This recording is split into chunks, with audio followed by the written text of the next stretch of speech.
கரூரில் தொழில் பண்ண சார்ந்து இருக்கக்கூடிய இடங்கள்லாம் சோதனை பண்ணுறாங்க. இதுக்கு முன்னாடி அமலாக்கத்தில் சோதனை பண்ணியிருக்காங்க. இப்போ மீண்டும் லஞ்ச ஒழிப்புத்துறை சோதனை பண்ணுறாங்க. இதை எப்படி பார்க்குறீங்க? அதாவது இப்போ 10:30 மணிக்கு நான் கையெழுத்து போட்டிருக்கணும், போடலை. பட் அவங்க சோதனைக்கு வந்ததுனால நான் போடலை. இப்போ சோதனை முடிஞ்ச உடனே அவங்க புறப்பட்டோடனே நான் இப்போ கையெழுத்து போட வந்துட்டேன்.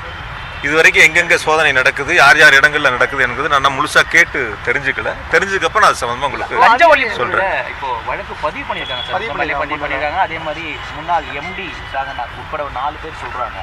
வழக்கு பதிவு பண்ணதுக்கான நோக்கம் சார்? இல்லை, டாஸ்மாக் சம்மந்தப்பட்ட வழக்கு ஏற்கனவே உங்களுக்கு தெரியும். இடி வழக்கு அது சம்மந்தமாக சோதனைகள் செய்யப்பட்டு உச்சநீதிமன்றத்தில் அந்த வழக்கு நிலுவையில் இருக்குது.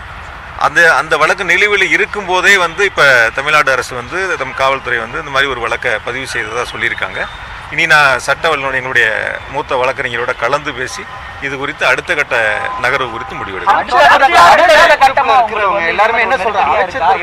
இப்போ இந்த வழக்குல எஃப்ஐஆர் இல்லைன்றீங்க, ஆனா நீங்க முன்ஜாமீன் எடுத்தீங்க. அடுத்த லஞ்ச ஒழிப்புத்துறை ஏற்கனவே ஈடி, இதை எப்படி நம்ம பார்க்கணும்? எனக்குன்னு மட்டும் இல்லை, பார்ப்பீங்க கொஞ்ச நாளாக உதாரணத்துக்கு எங்களுடைய மூத்த அமைச்சர்களாக இருக்கக்கூடிய நேரண்ணன், வேலண்ணன் உள்ளிட்ட பல மூத்த அமைச்சர்கள் மீதும் பல்வேறு தரப்பினர் மீதும் புகார்கள் பெறுவதில் அந்த அரசு ரொம்ப முனைப்பாக இருக்குது. ரொம்ப நாள் பார்ப்போம் எப்படி போகுது என்னன்ட்டு. என்னை பொறுத்த வரைக்கும் நான் உங்கள்கிட்ட ஒன்று தெளிவாக சொல்கிறேன், மடியில் கனம் இல்லை, வழியில் பயம் இல்லை. அதனால் எந்த வழக்காக இருந்தாலும் சரி, எப்படிப்பட்ட சோதனையாக இருந்தாலும் சரி, நாங்கள் நேராக நின்று தைரியமாக எதிர்கொள்வதற்கு தயாராக இருக்கோம். அதைத்தான் எங்களுடைய கழக தலைவர், எங்களுடைய போட்டுதலுக்குரிய மாண்புமிகு தளபதி அவர்கள் எங்களை உருவாக்கியிருக்காங்க. அதுபடி தான் நாங்கள் நெஞ்சுரத்தோடு நிற்போம். சந்திப்போம் சார், சோதனைகள் சந்திச்சு தானே ஆகணும். தைரியமாக சந்திப்போம், சோதனைகளை எதிர்கொள்வோம், சோதனையில் வெற்றி பெற்று வருவோம். இப்போ இருக்கக்கூடிய அமைச்சர்கள் பார்ட்டி ஃபண்டு ஒரு பக்கம் போணுச்சு, அதை தடுக்கத்தான் தொடர்ந்து நாங்கள் லஞ்ச ஒழிப்புத்துறை மூலமாக சோதனை செய்கிறோம் அப்படின்னு ஒரு தகவல் சொல்கிறாங்க. இதெல்லாம் சட்டமன்றத்திலேயே பேசப்பட்டு எங்களுடைய எதிர்க்கட்சி தலைவர் மிக தெளிவாக அதற்கான விளக்கங்களையும் கேட்டிருக்காங்க. இது பொதுவெளியில் அவங்க பேசுறது, பொதுக்கூட்டத்தில் பேசுறது, அவங்களுடைய சமூக வலைத்தளங்கள் பதிவிடுறதெல்லாம் கேள்வி கேட்டு நம்ம அதுக்கு பதில் சொல்ல வேண்டிய அவசியம் கிடையாது.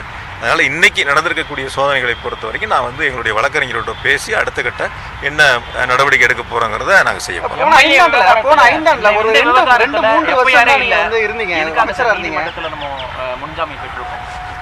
என்னை பொறுத்த வரைக்கும் சில பேர் ஜாமீன் கேட்கும்போது அந்த வழக்கில் சம்மந்தப்பட்டிருக்கக்கூடிய விசாரணை அதிகாரிகள் சில கருத்துக்களை சொன்னாங்க. அது இல்லாமல் தேடி வந்ததுனால எனக்கு வீட்டில் சம்மன் கொடுத்தாங்க இல்லையா, அதனால் அந்த சம்மன் அடிப்படையில் தான் நான் போய் முன்ஜாமீன் கேட்டு வரேன். திரும்ப இதெல்லாம் முடியட்டும், இன்னும் அவசரம் இல்லை, டைம் இருக்குது. பொறுமையாக நம்ம என்னென்னலாம் தொடர்ந்து வருதுன்னு பார்த்து நம்ம சட்டப்படி எப்படி எதிர்கொள்கிறோங்கிறது நான் உங்களையும் சந்திக்கிறேன். எனக்கு தொடர்பு இல்லாத, எனக்கு துளியும் சம்பந்தம் இல்லாத, என் மீது புகாரிலும் எஃப்ஐஆரிலும் என் பெயர் இல்லாத சூழலில் விசாரணை என்ற பெயரில் என்னுடைய பெயரை இணைத்து ஒரு வழக்கின் மூலமாக, அந்த வழக்கின் மூலம் நான் நீதிமன்றத்தில் முன்ஜாமீன் பெற்று தொடர்ந்து காலையும் மாலையும் காவல் நிலையத்தில் கையெழுத்திட்டு வருகின்றேன். இன்று காலை நான் தங்கியிருக்கக்கூடிய அறைக்கு காவல்துறை வருகை தந்து சோதனை செய்ய வேண்டும் என்று என்னிடத்திலே சொன்னார்கள். தாராளமாக நீங்கள் சோதனை செய்து கொள்ளுங்கள் என்று என்னுடைய அறையை திறந்து விட்டேன். அவர் முழுமையாக இருந்து சோதனை செய்து அந்த சோதனையின் அடிப்படையில் எந்தவித ஆவணங்களும் இல்லை என்பதை எழுத்துப்பூர்வமாக கொடுத்து என்னிடமும் கையெழுத்து பெற்று அவர்களும் கையெழுத்திட்டு எனக்கு ஒரு நகலையும் வழங்கி சென்றிருக்கின்றார்கள். சார், மொத்தம் உங்களுக்கு தொடர்பான இடங்களில், வீட்டில், கரூரில் தொழில் பண்ண சார்ந்து இருக்கக்கூடிய இடங்கள்லாம் சோதனை பண்ணுறாங்க. இதுக்கு முன்னாடி அமலாக்கத்தில் சோதனை பண்ணியிருக்காங்க. இப்போ மீண்டும் லஞ்ச ஒழிப்புத்துறை சோதனை பண்ணுறாங்க. இதை எப்படி பார்க்குறீங்க?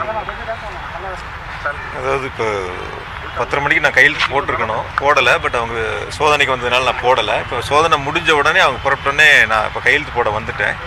இது வரைக்கும் எங்கெங்கே சோதனை நடக்குது, யார் யார் இடங்களில் நடக்குது என்பது நான் முழுசாக கேட்டு தெரிஞ்சுக்கப்போ நான் சம்பந்தமாக உங்களுக்கு சொல்கிறேன். இப்போ வழக்கு பதிவு பண்ணியிருக்காங்க சார், பதிவு பண்ணியிருக்காங்க. அதே மாதிரி முன்னாள் எம்டி சாகநாத் உட்பட 4 பேர் சொல்கிறாங்க. வழக்கு பதிவு பண்ணதுக்கான நோக்கம் சார்? இல்லை, டாஸ்மாக் சம்மந்தப்பட்ட வழக்கு ஏற்கனவே உங்களுக்கு தெரியும். இடி வழக்கு அது சம்மந்தமாக சோதனைகள் செய்யப்பட்டு உச்சநீதிமன்றத்தில் அந்த வழக்கு நிலுவையில் இருக்குது. அந்த வழக்கு நிலுவையில் இருக்கும்போதே இப்போ தமிழ்நாடு அரசு நம் காவல்துறை இந்த மாதிரி ஒரு வழக்கை பதிவு செய்ததாக சொல்லியிருக்காங்க. இனி நான் சட்ட வல்லுநர் எங்களுடைய மூத்த வழக்கறிஞரோட கலந்து பேசி இது குறித்து அடுத்த கட்ட நகர்வு குறித்து முடிவெடுக்கிறோம். எல்லாருமே என்ன சொல்றாங்க?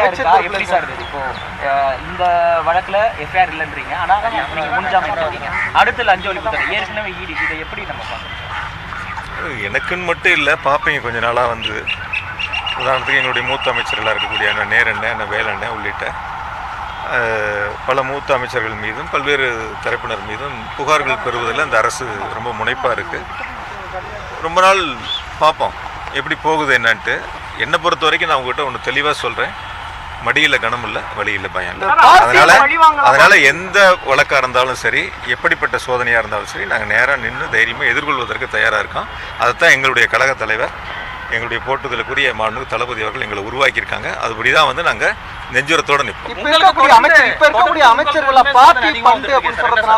சந்திப்போம் சார், சோதனைகள் வந்து சந்திச்சு தானே ஆகணும்.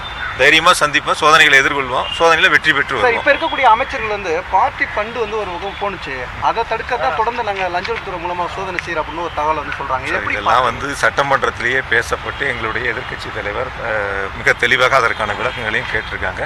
இது பொதுவெளியில் அவங்க பேசுறது, பொதுக்கூட்டத்தில் பேசுறது, அவங்களுடைய சமூக வலைத்தளம் பதிவிடுறதெல்லாம் கேள்வி கேட்டு நம்ம அதுக்கு பதில் சொல்ல வேண்டிய அவசியம் கிடையாது.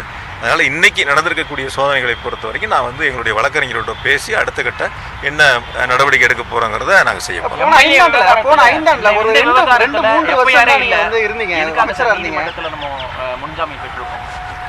என்னை பொறுத்த வரைக்கும் வந்து சில பேர் ஜாமீன் கேட்கும்போது வந்து அந்த வழக்கில் வந்து சம்மந்தப்பட்டிருக்கக்கூடிய விசாரணை அதிகாரிகள் சில கருத்துக்களை சொன்னாங்க.